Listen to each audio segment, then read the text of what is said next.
Најтрагичниот дел е како го злоупотребија јавно и како пробува да ме прикажат као насилник, како терорист. Веќе ја почнав судски постапки против Миленко, Латас, Браво. Вечер, Наум, портпаролот на ВМРО, затоа што едноставно кажа работи кои што не се точни и испадна дека не се точни. Они тврдеа дека сум нападнал полицаец, па после испадна дека во најмала рака било попречување. Миленко мислам дека беше, рече дека таму сум бил пратен за да предизвикам етнички тензии. Не етнички, него религијски. Според него религискиот конфликт, ако се почнемо, нема крај, тоа е многу поопасно. Тоа видео преку 10.000 луѓе го виделе и навистина не може така да се збори. Ја не зборам за него така никогаш.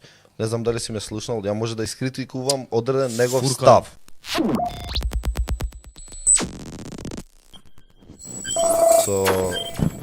Колку ќе додат? Плюс 3 министерства, така?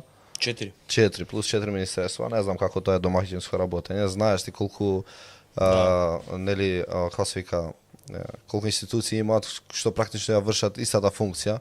Сега баш што ќе имаме Министерство за спорт, Министерство за енергетика, рударство и минерални суровини, Министерство за Мислам дека заборавија едно министерство. Требаше да додадат и Министерство за патриотизам.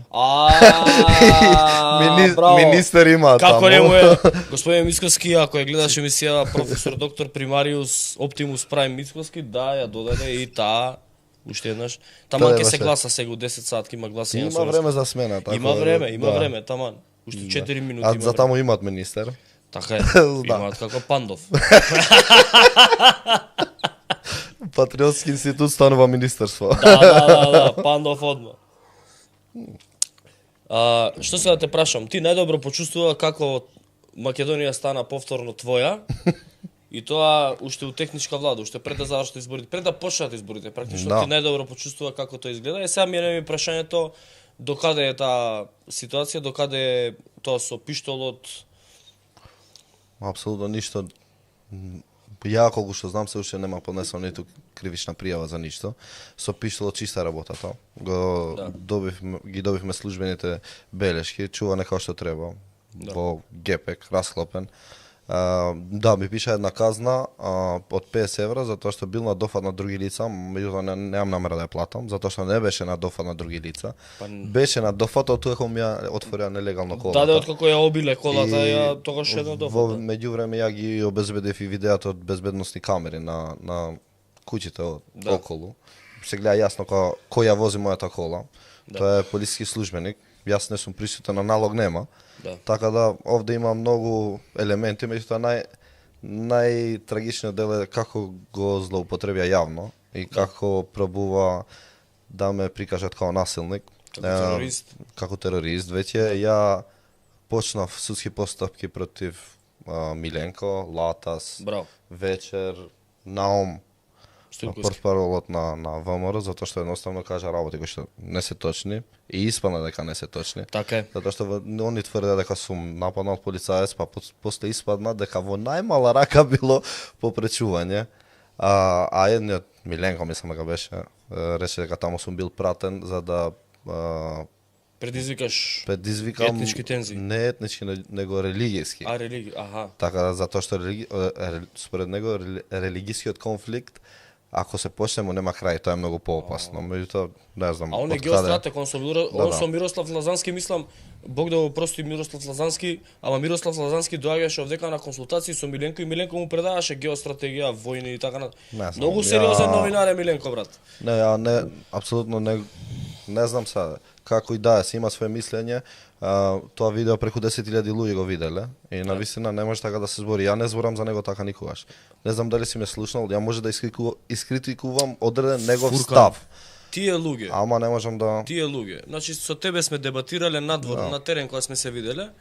Сме дебатирале за тие луѓе, ти си имал еден став, истиот став го имаш и ден денес за тие луѓе. Јас сум го немал тој став за тие луѓе, јас сум ги бранил. Дели кога сме дебатирале и ти. Морам тука да ти признам дека си бил управо за тие луѓе. Не, поентата е што јас го прифаќам нивното мислење, ама не може да се кажуваат лаги. Нивното мислење е окей да го кажат и да кажат што веруваат они, какви идеологии има. Ама мислам дека и не веруваат. Тоа е проблемот. Да, они веруваат во една идеологија. Таа идеологија е различни пари има, различни бои има. Но, предизвикување на тензии, омраза, поттикнување на омраза, лажење за луѓе, дискредитирање луѓе, кои што не ги знаат, они не те знаат, тебе не те познаваат, и правење на некои табу теми, е тоа што го доведе општеството до кај што сме. Ма тоа е најопасниот Гледа дел. сега, например, имаше едно прашање, поддржувачи на ученика станаа редовни гости. Сега не знам кој тука поддржуваш, за кого мислиш, на мене или на Фуркан? Ти поддржуваш си? Пишувам ја пишувам за тоа. Учеха е реалност на оваа држава, има делот. И реално се може да го може кој сака како сака да го толкува. Па не си го кажал ти тоа само, тоа го кажал и Груевски, и Заев, и Таче, и Мицкоски. Не само тој дел, Така сите кажале дека 2001 е реалност. Па реалност е, брат, тоа не можам ја тоа што го мислам да не го кажам. И тоа што го мислам и го кажувам цело време ме доведе до ситуација да ми стават лисици. Поентата е што јас сум албанец, луѓе, сватете, државјанин сум на оваа држава, како да ја наречам се. Па според тоа како Јас го употребувам терминот Македонија затоа што мислам дека ја како обичен граѓанин немам обврска да тоа да го меѓутоа не знам. Учека е таков во поновата историја ќе има дел, затоа што ти можеш да го толкуваш различно, ја може да го толкувам различно. Ја може пример да ти наредам 100 причини да утре сабајле зошто да дојде до војна, не требаше да дојде, ме разбираш. Меѓутоа сега помина се, пак да се вратиме на тоа. Зошто станува темата на Учека актуелна само пред избори секогаш? Па вие со Учека владеете 20 години. Зошто тогаш не е тема? Вие со командантот, со главниот командант, со политичкиот представник на Учека владеевте 15 години. Зошто е сега тема? Мислам, ова што се прави на овие луѓе, на ова општество е навистина жално.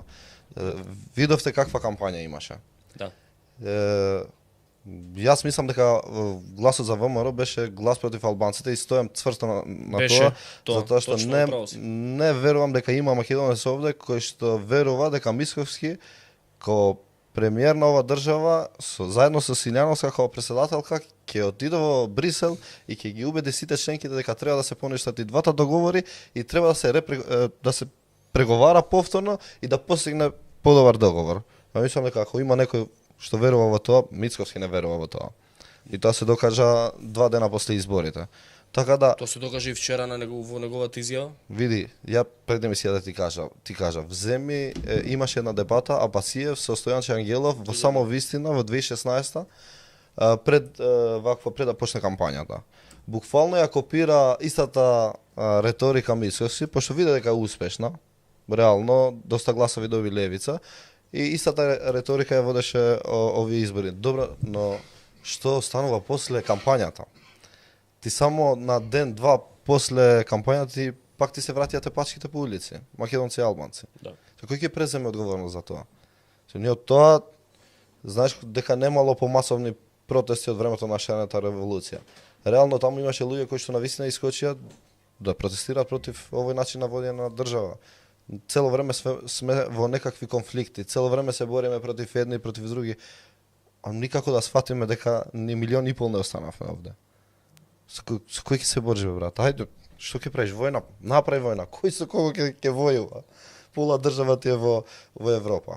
Ќе дојде денот, ја мислам дека ќе дојде тој ден, како што доаѓа работава, нациите ќе паднат, ќе бидеме европејци. Кога одиш во Америка, дај објасни му ти каде е Албанија, каде е Македонија, каде е Косово. 40 минути ти треба. Кога си од Европа си. Мислам дека ќе дојде тој ден, ама ова што му се прави на овој народ, комши со комши скарани, јас ти Па тоа не се скарани комши, јас се согласувам со тебе и тоа го зборам цело време. Не се скарани комши со комши. Скарани се брат со брат. Не само тоа, види ова браќа се скарани заради политика. Што рекол Мицкоски, што рекол не знам кој. Знаеш што е проблемот? Ја види се кога е внатреетнички, кога да кажам политички конфликт, друго е, ќе се реши. Ама овде ти во една држава каде што само пред 20 и нешто години имаше етнички конфликт, војна, ти да продаваш таква реторика во едно време кога реално државата се стабилизира, пошто ние сме млада држава. Само може да збориме од историски контекст, ама ние од 90-тите, од 90-та навака имаме држава. И сега стигнавме малце да ја стабилизираме како држава, деле од НАТО, полека чекориме од ЕУ и одма наметнуваш теми кои што се не знам. Мислам дека се не треба ни да се збори. Зошто дај бе да зборете, еве и ова со Гаши преска го слушаме. Зборете за не знам професионалните квалитети на човекот, човечките квалитети, морални, не знам. Дај да збориме за тоа и да го судиме како ќе го води собранието. Види морална категорија и тоа на што го кажа Гаши. Ако тој чувствува повеќе како неговата види, не можеш да чувствуваш ти некоја повеќе или помалку. Една е татковина. Кај е роден Гаши? Тој кај е роден, тој кажува како е чувствува, што чувствува. Он вели преска го слушавме. Да, го слушавме. Да. Ама не може никој ти точен е преводот на 21. Точен е преводот, меѓутоа Ама он демантира дека е точен превод. Види, додава дека е татковина, па има една пауза на моите родители, сега тоа може да се коментира. Може да се коментира, окей. Еви да кажеше дека е негова татковина. Се тоа окей, ама го коментираме моралниот аспект. Јас не знам. Го морализираме. Имено го морализира за моралните карактеристики на Гаши збориме. Ако ти си председател на собрание, да. Не, мислам дека на држава, во случајов на Македонија, онда е малце неблагодарно да кажеш ти моја татковина е друга, било која друга држава, не мора да е Косово, да каже моја татковина е Србија, е проблем. Ако е србин председател на собранието. Апсолутно. Проблем е за мене како албанец. Име ти кажувам, не само како проблем и не знам и за другите вакво, како да кажам. И за другите етнички заедници, да. Заедници е проблем, ама тоа го зборувам, не знам со затоа што знаеш тоа што какво чувство раѓа. Тоа раѓа чувство дека председателот на собранието кој што треба да биде реално најважната улога ја има во една парламентарна демократија, но треба да биде нели како беше тоа меѓу еднаквите. Главен меѓу еднаквите треба да биде. Не може да прв ден си влегол на таа функција и веднаш да предизвикуваш чувство дека другите етнички заедници ќе имаат помалку внимание од председателот на собранието или дека тој со неговата функција ќе употреби само за интересите, не знам, ете на Косово. На друга држава, те разбирам. Така. Но како дојде да се наметнуваат такви теми? Како дојде? Како дојде? Па цела кампања ја водеа. Тоа е проблемот. Така. Ние тука се тепаме кој е поголем патриот. Денеска напишав, дај бе викам да биде поинтересно малце да отвориме на друга онлайн дебата. Да. Кој има повеќе пари направено од политиката. Дај таму да се направи. Најголемите патриоти имаат направено. Тоа ти најголемите патриоти се најбогати. И па и тоа треба да се дефинира. Треба. Мислам дека треба еве нека го дефинираат по паметни луѓе што нели предаваат историја, не знам, или имаат она како се вика патриотски вредности што дале нешто за оваа држава, нека седнат, нека го дефинираат, нека дефинираат еднаш за секој што е патриотизам. Патриотизам е да ја блокираш твојата држава. Патриотизам е, не знам, да создадеш повеќе институции, да може повеќе да се краде. Тоа е патриотизам. Повеќе од 20 министерства има држава како што е наша, 120 пратеници има. Капе ти нема, ќе дојде време ќе не можеш да го поминаш. Да избереш, да собереш доволно луѓе. Ако учествуваат 10 партии, то ти се 1200 луѓе треба да најдеш, да ги ставиш на листи. Тоа се согласен со за види, за мене патриотизам, јас сум кажал неколку пати.